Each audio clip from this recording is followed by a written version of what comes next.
you want me to do any comments on the difficulty of this?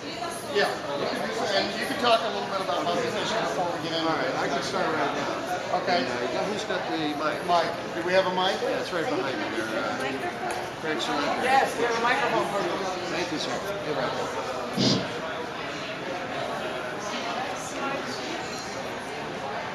And then we'll need really good, a lot of quiet. No. You're going to open them up one at a time.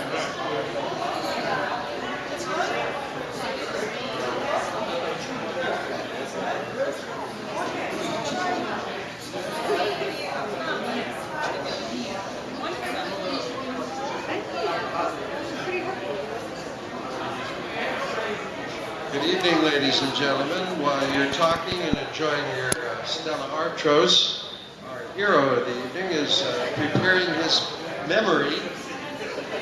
He's going to attempt amazing feat by memory. He's going to take blindfolded, take this one knight, which will be here, and he's going to attempt to go with that knight to every square. Well, you say, what's the big deal about that? I could eventually wander by night around and land on every square.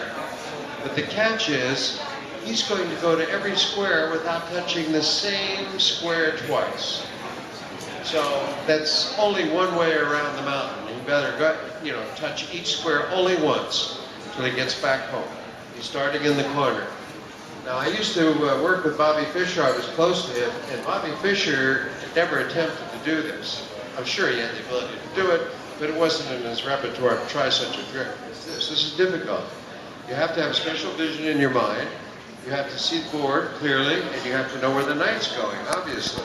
So we hope he remembers all the squares here. He wasn't drinking any Stella Artois with me, so I think he's ready.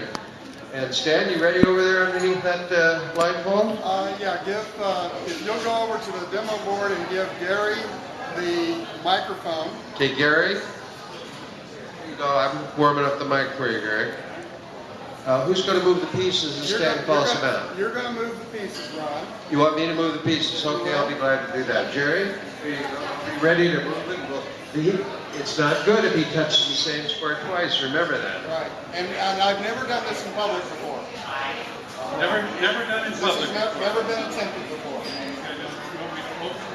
Okay. What we're going to do is you're going to open up the first envelope, which is 0. Correct. And you're going to read what it says on the 0 envelope. All right.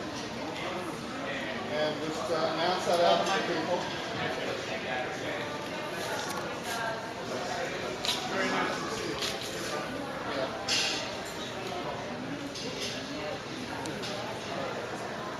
I hold in my hand the envelope, actually on the table.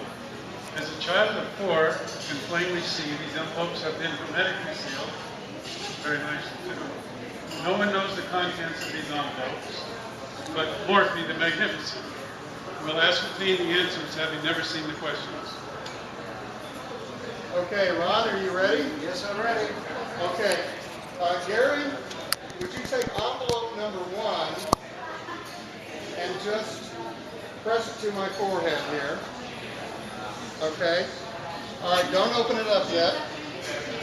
Okay, Ron, would you move the knight to the square?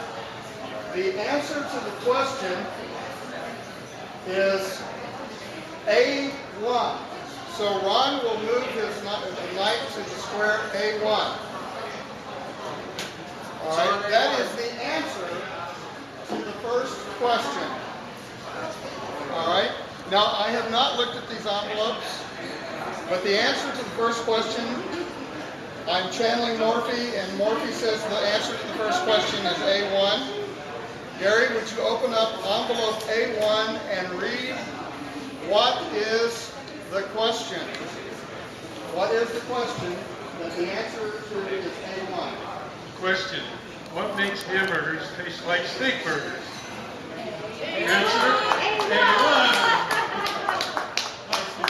Okay. All right. Set that aside. Gary, would you touch envelope number 2 to my forehead? Okay, okay. Ron, I would like you to move a knight to B3 and put a little white disc on the square A1. We have completed the first square A1. Okay, have we moved the knight to B3? Yes. Okay, in correspondence notation, that is the square 2 over and 3 up. So the answer, Morphy is telling me that the answer to the second question is 23. Gary will now open and see what the question, that the answer is 23. Question. What is the number of the greatest competitor in sports history? Michael Jordan. Answer, 23.